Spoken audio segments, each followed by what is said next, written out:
မင်္ဂလာပါလိုက်ချင်တဲ့နေ့ပြန်နေကြလိုက်ပါတယ်ကျွန်တော်ကတော့အောင်ကိုမြင့်ပါဒီကရီဗီလေးမှာတော့မိဘုံပြန်ချိုးနီးလေးနဲ့မိဘုံပြန်ပြောတဲ့နီးလေးကိုတင်ဆက်ပေးမှာဖြစ်ပါတယ်ကျွန်တော်တို့လာမယ်ကျွန်တော်သတင်းကြိုးလာမှာဆိုရင်တကယ်ချင်းနေစုပြီးတော့မဲ့မိဘုံပြန်လွတ်တာပဲဖြစ်ဖြစ်အကြစုနဲ့မိဘုံပြန်လွတ်တာပဲဖြစ်ဖြစ်လွတ်လို့ရအောင်လို့တင်ဆက်ပေးလိုက်တာဖြစ်ပါတယ်ကဲစိတ်ဝင်စားဆိုတော့ကျွန်တော်တို့လုပ်ကြည့်လိုက်အောင်ဗျအဲ့ဒီကကျွန်တော်မိဘုံပြန်လုံးမဲ့စက်ကူလေးပါမျိုးမြန်လို့ဆိုရင်တော့မျိုးမြန်စက်ကူမှသာလျှင်ကျွန်တော်တို့မျိုးမြန်ဖြစ်ပါတယ်ကောင်းကင်ကိုပြန်နိုင်ပါတယ်မျိုးမြန်စက်ကူမဟုတ်ဘဲတခြားစက်ကူတွေတော့မဟုတ်လေသတင်းစာစက်ကူတွေဆိုရင်ကျွန်တော်တို့မျိုးပြန်မဖြစ်ပါဘူးကောင်းကင်ကိုမပြန်နိုင်ပါဘူးဒီမှာဆိုရင်အရှိက29လက်မှရှိပါတယ်ဒီမှာကျွန်တော်တို့ပြက်ကတော့ဒီမှာ20လက်မှရှိပါတယ်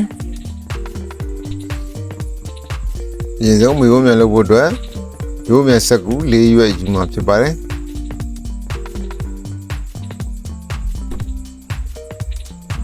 ဒီရွက်ကိုယူပြီးတော့ပူရာတွေကိုဖယ်ပစ်လိုက်ပါမယ်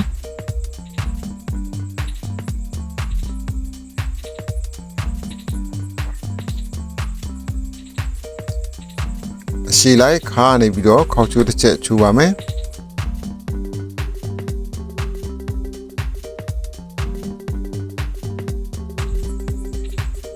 ပြီးတော့အခေါက်ကလေးတိုင်းပဲကျွန်တော်တို့ကအခေါက်လိုက်ကလေးဒီတက်ပြအောင်ပြန်စီပြီးတော့ထပ်မှာဖြစ်ပါတယ်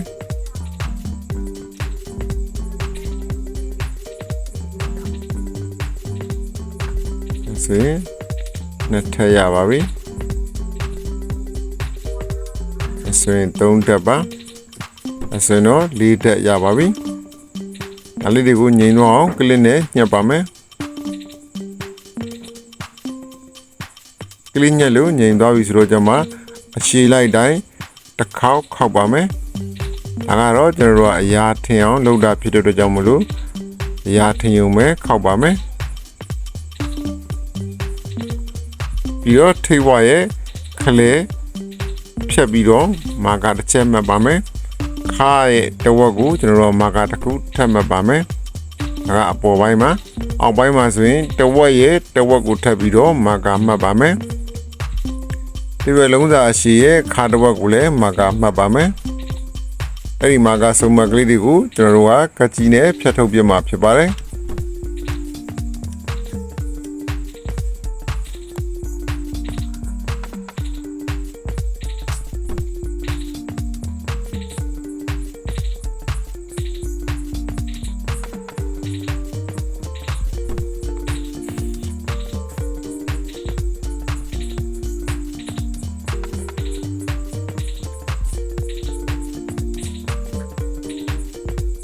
ဒီနေ့ညှပ်ထုတ်ပြတာဖြစ်ပါတယ်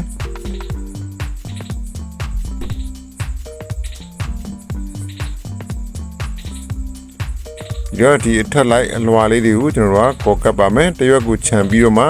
ထမဆုံးတရွက်ကိုခြံပြီးတော့မှဒုတိယရွက်ကနေစပြီးတော့မှကောနဲ့ကပ်မှာဖြစ်ပါတယ်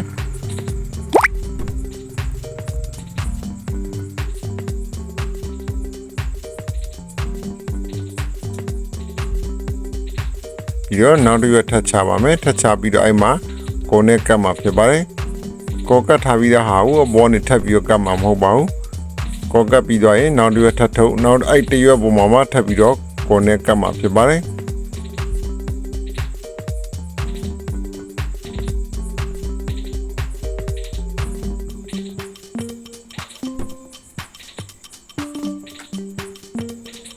ဒီတော့နောက်ဆုံးကျန်တဲ့တစ်ရွက်ကိုတော့အောက်က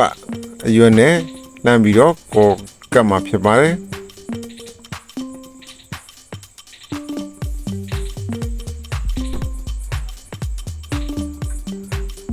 အစနော်မိဘမြန်ပုံစံ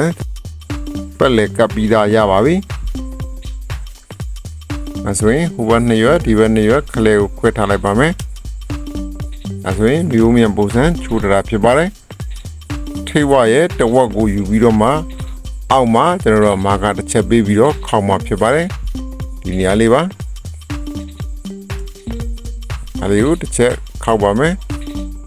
ခေါက်ချိုးရပေါ်အောင်ခေါက်ပါမယ်ပြီးတော့ပြန်ဖြန့်ပြီးတော့ထိပ်မှာဒီလိုပုံစံလေးကျွန်တော်တို့ကပြန်ဖြန့်လိုက်မှာဖြစ်ပါတယ်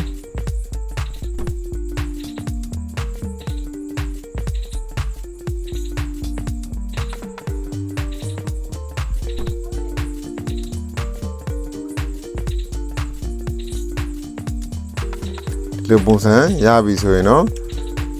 ကျွန်တော်အပေါ်ကနေပြီးတော့မှမျိုးမြန်ရဲ့ထိတ်ကိုအပိတ်တစ်ခုပိတ်မှာဖြစ်ပါတယ်ပိတ်ဖို့အတွက်ကိုကပ်ပါမယ်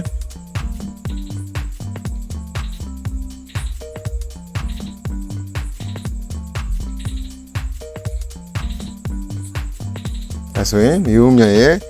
ထိတ်အမိုးပိုင်းကိုတော့ပိတ်ပြီးပါပြီပြီးတော့မျိုးမြန်ရဲ့အောက်ပိုင်းကိုမီးစာအထိုင်တက်မှာဖြစ်ပါတယ်ဒါကတော့ဝက်ချမ်းလေးတွေပါဝက်ချမ်းလေးတွေကိုဒီစကားမြင်ထားတာဖြစ်ပါတယ်အားလေးတွေကိုလည်းတိုင်းပြီးတော့မှကျွန်တော်တို့က၄ခုရအောင်ဖြတ်ပါမယ်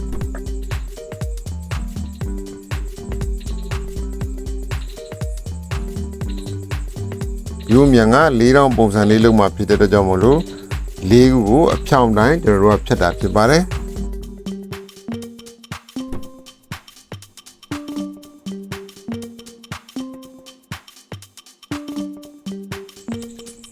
ခုတိုင်းပြီးတော့ဖြတ်ထားတဲ့ဝါတို့ချောင်းလေး၄ခုကိုတော့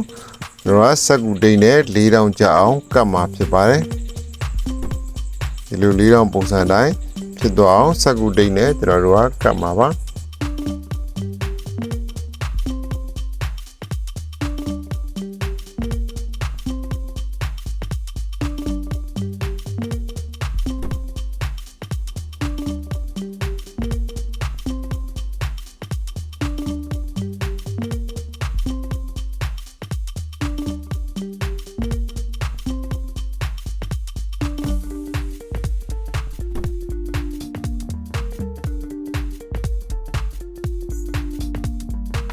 ကတ်ထားပြီးသားတောင်ညိုးလေးတွေကိုကျွန်တော်က502ပေါ်နဲ့ထပ်ပြီးတော့မှ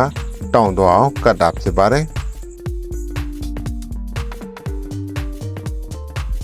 အောင်နားကိုလည်းအထက်ကအတိုင်းပဲကျွန်တော်တို့ကမာကာလေးယူပြီးတော့မှခောက်ပြီးတော့ဖြန့်မှာဖြစ်ပါတယ်မီးစာထိုင်တက်ဖို့အတွက်ဖြစ်ပါတယ်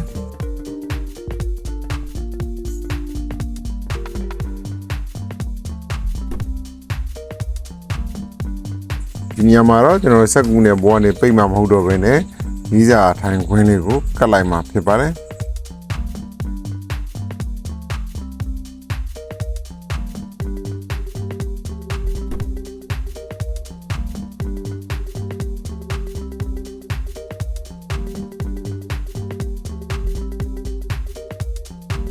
ခုဆိုရင်တော့ကျွန်တော်မီးစာတင်ဖို့တန်းလေးထပ်ပြီးတော့လုပ်မှာဖြစ်ပါတယ်ဒါကတော့သွန်းနှန်းကျိုးပပလေးနှစ်ချောင်းမှာဒါကိုကျွန်တော်တို့ကကန့်လန့်ပြတ်တင်ပြီးတော့မှမီးစာတင်ဖို့အတွက်တန်းလေးလုပ်တာဖြစ်ပါတယ်ဒါကတော့တစ်ရှူးပါတစ်ရှူးကိုကျွန်တော်တို့ကမီးဝန်းပြန်လောင်စာစီဖြစ်အသုံးပြုမှာဖြစ်ပါတယ်တစ်ရှူးကိုလိုသလောက်ဖြတ်ပြီးတော့ကျွန်တော်တို့ကဖျောင်းရည်ထဲမှာစိမ်ပြီးတော့မီးဝန်းပြန်ရဲ့လောင်စာတောင်းဖြစ်အသုံးပြုမှာဖြစ်ပါတယ်ဒါကတော့ကျွန်တော်တို့ဖျောင်းကျူမှာဖြစ်ပါတယ်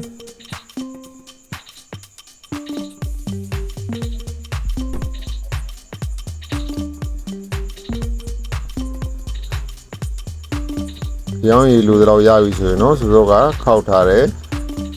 ကျွန်တော်စက်ကူလေးကိုတီရှူးစက်ကူလေးကိုဖျောင်းရည်ထဲမှာနှစ်ပြီးတော့မှဖျောင်းသွင်းမှာဖြစ်ပါတယ်ရောင်းရည်ဝသွားပြီဆိုရင်တော့တို့ကလောင်စာဖြစ်သုံးလို့ရပါပြီဒါကတော့ကျွန်တော်မီးဝန်းပြန်မှာလောင်စာတော့တက်မှာဖြစ်ပါတယ်